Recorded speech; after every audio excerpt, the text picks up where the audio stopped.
otro es a multitud de responsables locales y territoriales.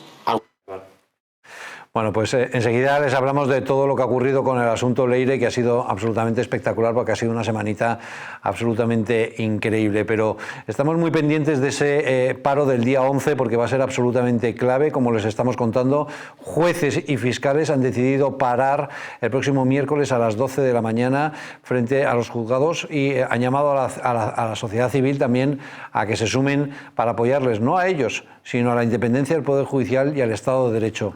Quien está moviendo esta movilización ciudadana es Marcos de Quinto, que ya nos acompaña. Marcos, gracias por acompañarnos. Buenas noches. Buenas noches. Jefe de la UCO, Luis.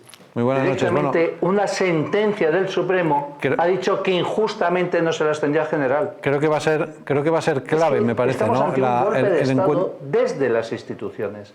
Es decir, no estamos solamente ante la corrupción tradicional de la historia del Partido Socialista Obrero Español. Bueno, no sé qué ha pasado. Vamos a intentar recuperar esa comunicación con Marcos de Quinto para hablar de esa movilización del próximo miércoles.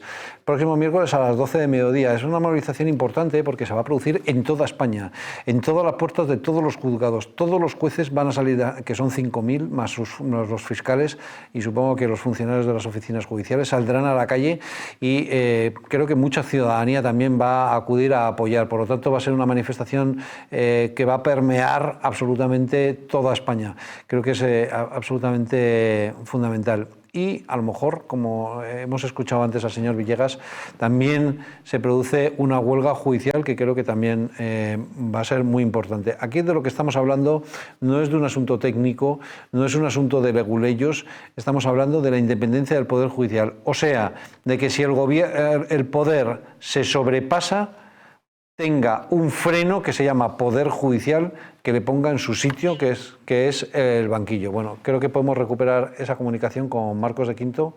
Marcos, muy buenas noches. Muy buenas noches, Luis. Lo estabas explicando muy bien.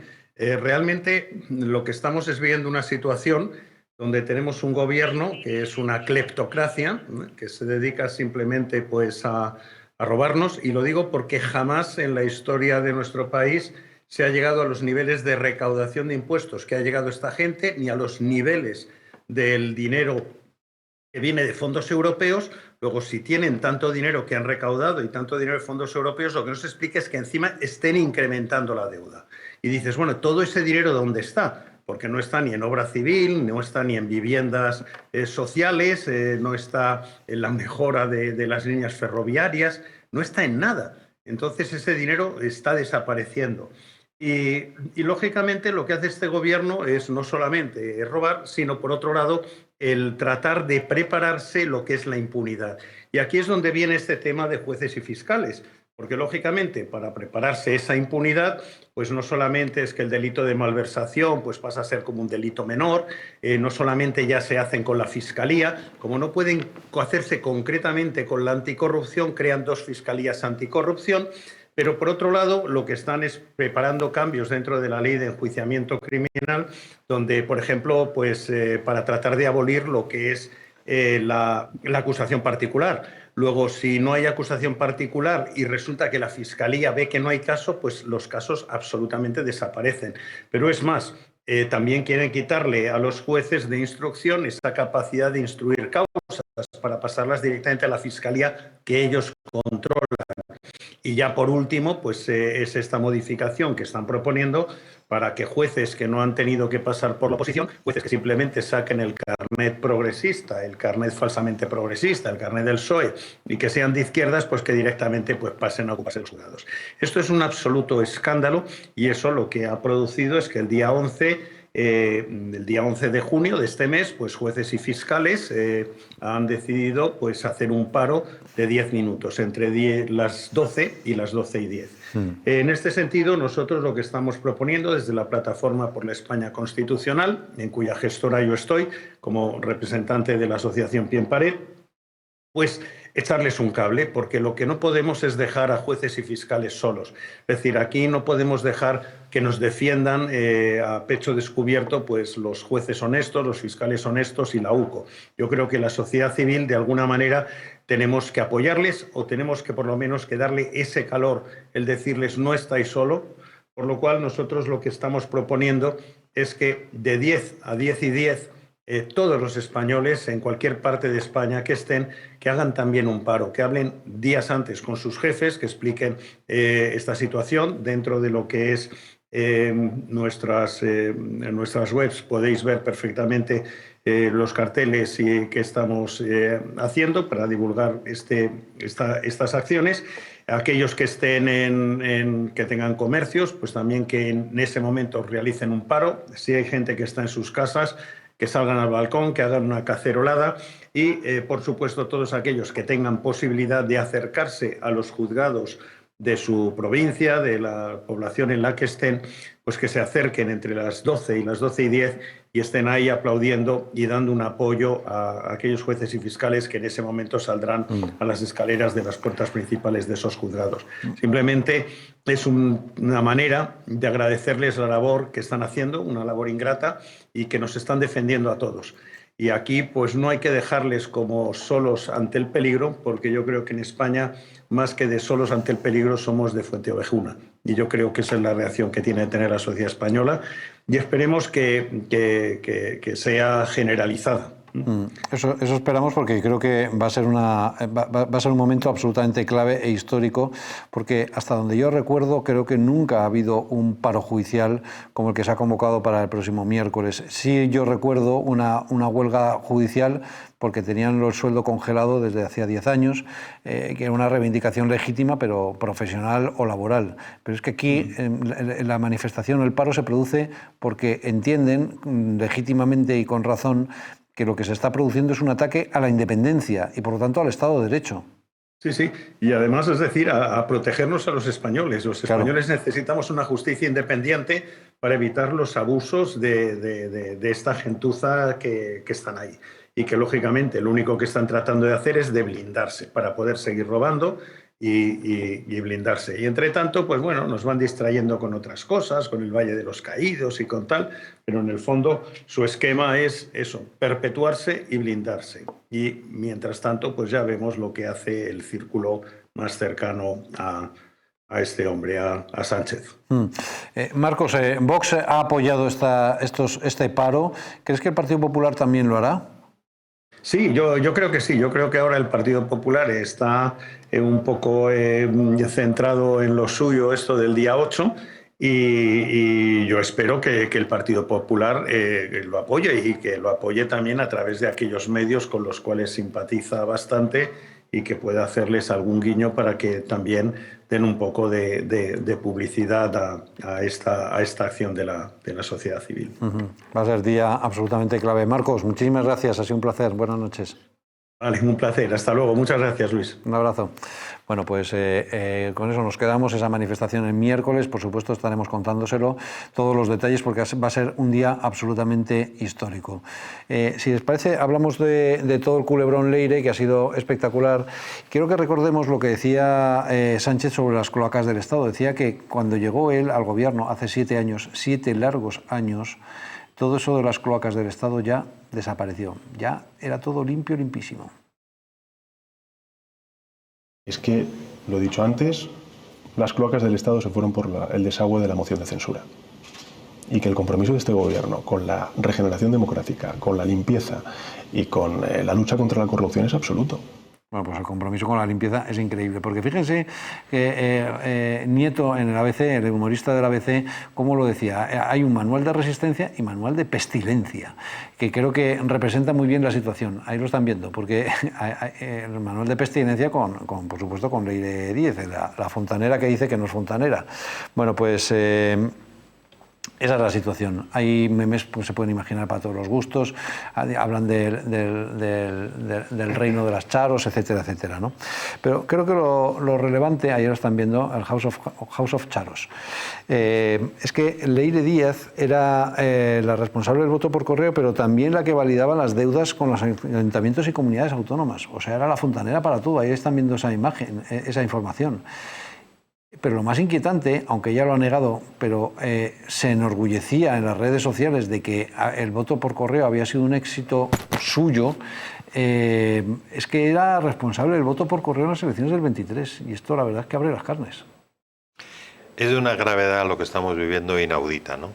Y efectivamente, como decíamos antes, del gobierno en su conjunto, y en el caso de Leire, pues es un ejemplo también claro, mienten más que hablan, y es que se les coge a más enseguida. Como la mentira tiene las patas tan cortas, claro, se les coge muy rápido, ¿no? Ella en la rueda de prensa decía, no, es que yo no soy fontanera, soy periodista de investigación. Bueno, una periodista, lo primero que ha hecho es decir, oiga, ¿dónde ha publicado usted? ¿Dónde tiene usted esa trayectoria? Está escribiendo un libro. No, está escribiendo un libro, pero efectivamente no se había manifestado como periodista hasta ahora.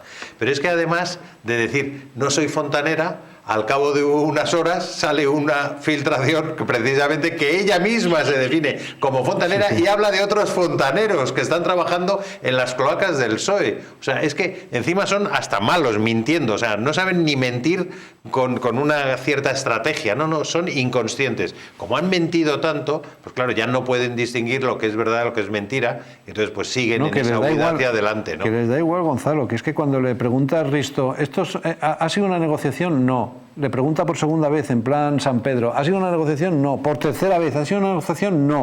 Le lee el papel, esto es una negociación, pero no tiene nada que ver. Le vuelve a preguntar, ¿es una negociación? No. Tiene la evidencia 2 segundos antes, le da lo mismo. ¿Por qué? Porque lo importante es el relato. Es que es una, a mí me saca de mis casillas, es una cosa alucinante. Pero que lo acaba de leer, le da igual. Lo has contado perfectamente antes, Luis. O sea, yo creo que la verdad y la realidad han quedado al margen y aquí es una huida hacia adelante donde lo importante es el relato. Y el relato de ahora es que la UCO son unos fascistas que quieren acabar con el gobierno democrático de España.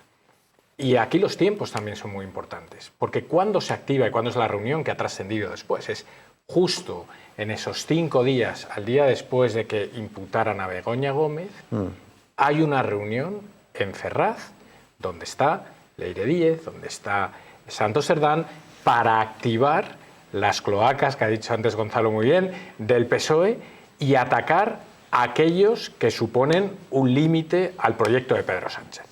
Entonces, al final, es evidente, y es evidente lo que nos viene. Lo que nos viene ahora es una auténtica huida hacia adelante con 2 objetivos claros.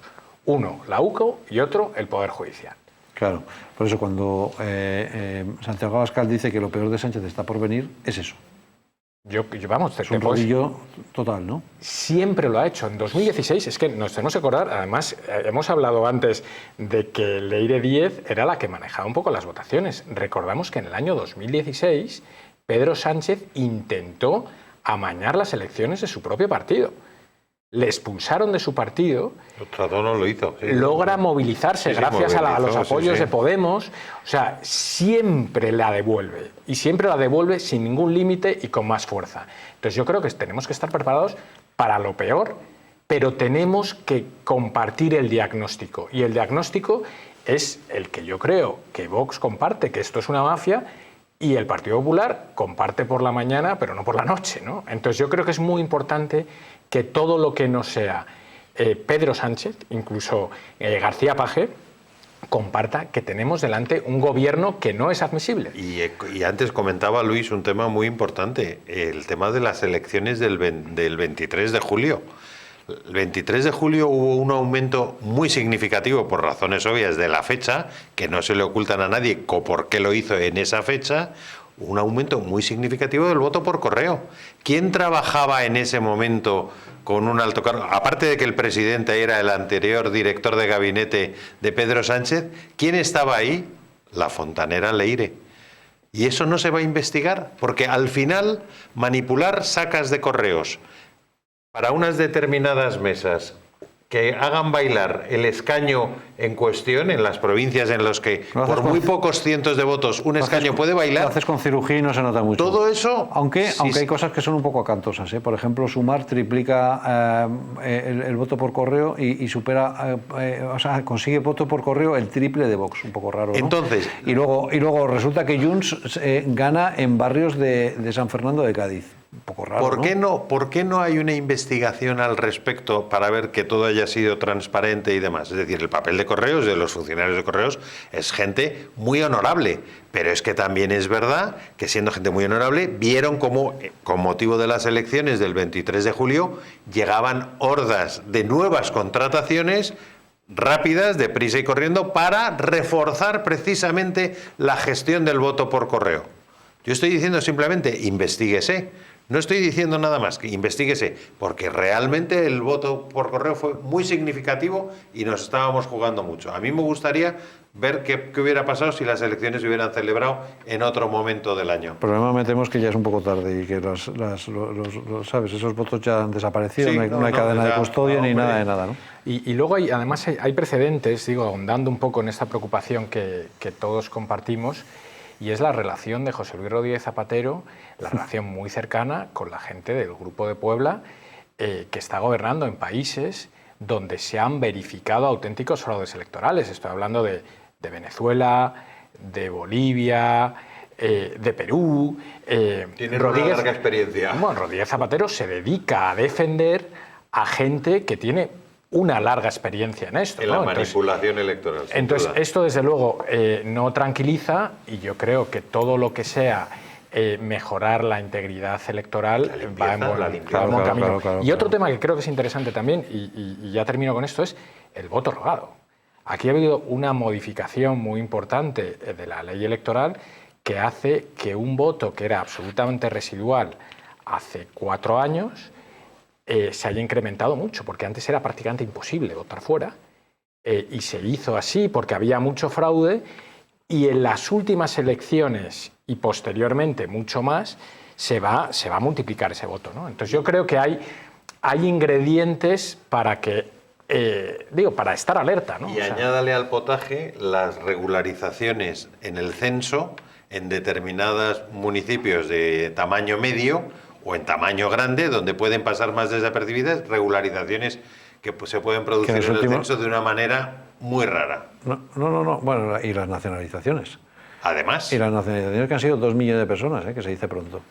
O sea que, claro, empiezas a sumarlo todo y al final, a pesar del deterioro del Partido Socialista, porque claro, la situación actual es absolutamente insostenible, pero empiezas a sumar todo eso y te empiezan a salir cosas. Por eso creo que el pie en pared de los jueces del próximo miércoles es absolutamente clave, porque forma parte de ese hasta aquí hemos llegado, donde la institucionalidad dice, oiga, no, mire, ya eso no lo vamos a aceptar, porque es que podemos llevarnos bien, vamos a aceptar tal, pero es que ese rodillo destructivo es inaceptable. Y luego ya, claro, que nos vengan como Leire Díaz diciendo que está haciendo un trabajo de investigación periodística, oiga, deje de insultar a la inteligencia, o como diría Almeida. Que nos toman, y lo voy a decir yo creo que en el término que todos los españoles pensamos, por gilipollas. Bueno, lo más alucinante, y vamos a recordarlo, es que en esa rueda de prensa de Leire Díaz, donde nos contó que hacía un trabajo de investigación espectacular, apareció Aldama. Este era el momento. Ahí aparece, ahí se ve que aparece Aldama, la periodista dice, Aldama, que está Aldama. Aldama.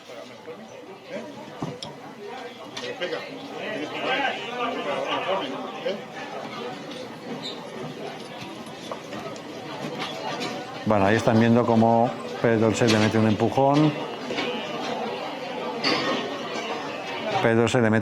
Hace de guardaespaldas de Leire Díaz, etc. Y posteriormente Aldama explica y dice que Leire está mintiendo y que es absolutamente una vergüenza esa rueda de prensa, porque ella era la fontanera, ella lo cocinó todo y ella se reunió con empresarios para echarle porquería a Aldama y que se comiera el marronero. Sí, está mintiendo en todo. ¿No habéis escuchado los audios? Sí. Pues ya está mintiendo en todo, se está riendo de todos los españoles. Se está riendo de todo el mundo. Esta señora ha venido aquí, es una sinvergüenza. Bueno, visiblemente nervioso, después hace unas declaraciones diciendo que lo que tiene que hacer Sánchez y Cerdán es irse. Lo que tiene que hacer es marcharse y dejar el país libre, y lo que tiene que hacer el señor Santos Cerdán es irse también y dejar de robar, ¿vale? Ahí. Bueno, ¿y cuál es la interpretación de Ayuso de todo este espectáculo? Vean. que acabó pegándose con comisionistas, que solo faltaba Koldo y Ábalos fumándose un puro detrás. Esa es la imagen que dejan ustedes ante el mundo. Bueno, pues es alucinante. La verdad es que el vodevil que hemos vivido esta semana es increíble. A mí lo que me sorprende muchísimo es cómo no haya habido debate en torno a que la han expulsado del partido, pero la han expulsado para no abrir un expediente de investigación, ¿no? O sea, al final, y luego están como poniendo cortafuegos, el siguiente cortafuegos, están diciendo que ella era una afiliada más, que ha sido teniente de alcalde de un municipio si que las fotos que se ha visto en estos días con todos los dirigentes del Partido Socialista demuestran que era una afiliada más, como cualquiera, vamos, está claro, o sea, es evidente. Pero como tiene tal descaro, dice, oiga, pero que usted sale con Pachi López, con Pedro Sánchez, con todos. y entonces dice, como todo. Y varias veces, o sea, que todos los militantes de base del Partido Socialista tienen cientos o miles de fotos con todos los dirigentes. Qué curioso, ¿eh? Sí, es alucinante. Estamos volviendo continuamente, además siempre es el entorno más cercano de Pedro Sánchez y luego Santos Cerdán, que le acaba de salir un escándalo de corrupción enorme con posibles comisiones a empresas de Navarra y al final es el que estuvo en Waterloo con Puigdemont, o sea, es el número 2 de Pedro Sánchez y en torno a él está girando absolutamente todo también, ¿no? Bueno, quiero que vean más cosas porque resulta que hay quien dice que la Guardia Civil lo que hace es infiltrarse para captar información, luego le pasa la información al PP, el PP se lo pasa a sus tentáculos y presentan demandas. Eso es lo que dicen los fontaneros. Dentro de toda esta trama de hidrocarburos, la Guardia Civil infiltra a un Guardia Civil que se dedica a captar confidentes, que va captando de los confidentes termina en el PP. Con esta información el PP favoriza las denuncias y les va poniendo en anticorrupción. Pues era la tesis de los fontaneros, ¿no? La Guardia Civil se dedica a captar información para pasarse al PP y que el PP presente denuncias. Pero atentos a la última derivada que ya, para más INRI, es la siguiente. Villarejo dice que en la sauna del suegro de Sánchez había micrófonos y que eso explica el rápido ascenso de Sánchez. Un colaborador nuestro en la sauna y nos permitía en ocasiones el poner micrófono y cámara. Le digo más, es una primicia. El señor Sánchez, él debió de saber que se hacían esas grabaciones. El ascenso tan fulgurante fue porque algunas de esas grabaciones se las quedó él. Bueno, pues micrófonos y cámaras en las saunas y que con esa información se hicieron cosas. En fin, aquí está saliendo una cantidad de información increíble, ¿no? Es realmente grave estas saunas, ¿no? O sea, la sauna Adán del suegro de Pedro Sánchez, con el que probablemente pase la Nochebuena con su mujer. Ese es el entorno que somos incapaces de meternos en la cabeza de esta gente, ¿no? Porque son capaces de extorsionar a unos niveles que cualquier persona normal sería absolutamente incapaz incluso de pensarlos, ¿no? Y ese es el gran peligro que tenemos, ¿no? Que somos incapaces de pensar que puede llegar a todo eso, y llega, ¿no? Y luego hay otro elemento aquí, Luis, que me parece muy interesante y que aparece en todas las tramas, y es el papel de Venezuela. De Venezuela, con Koldo, con las saunas, con el guardia civil que se pasa al otro lado sobornado. Estamos hablando de ese submundo donde está Venezuela, donde está Cuba, donde está el narcotráfico, donde está la extorsión, que es un mundo que existe, que no vemos, pero que explica muchas cosas. Desgraciadamente. Y probablemente del hilo de los hidrocarburos saldrá información interesante. Ahí estamos hablando del dinero del de verdad, no de los 15.000 euros de Santos Cerdán en efectivo, ni de los 90.000 que llevaron a Ferraz, sino dinero. Bueno, nos vamos a ir, pero antes un consejo, porque ya saben que el cuidado de la flora intestinal es esencial para el bienestar digestivo, el metabolismo y el sistema inmunitario. Bueno, pues la combinación de prebióticos y probióticos de Simbioline Megaflora con 2 mezclas estandarizadas de la A5 y la BB12 aporta más de 35 billones de microorganismos vivos y la vitamina B6 que contribuye al metabolismo energético normal. Así que ya saben, Simbioline Megaflora de Mundo Natural. Bueno, pues hasta aquí hemos llegado, se nos ha comido el reloj. Gonzalo, muchísimas gracias. Muchas gracias, Luis, por la Muchas invitación. gracias, Luis, también. Muchas gracias. Y ya saben, el próximo miércoles en las sedes de los juzgados habrá paro a las 12 del mediodía. Si no pueden hacerlo desde su casa, cacerolada, desde el comercio, pero es muy importante apoyar a los jueces. Nosotros volvemos la semana que viene, ya saben, con más información y más análisis. Tengan buena semana.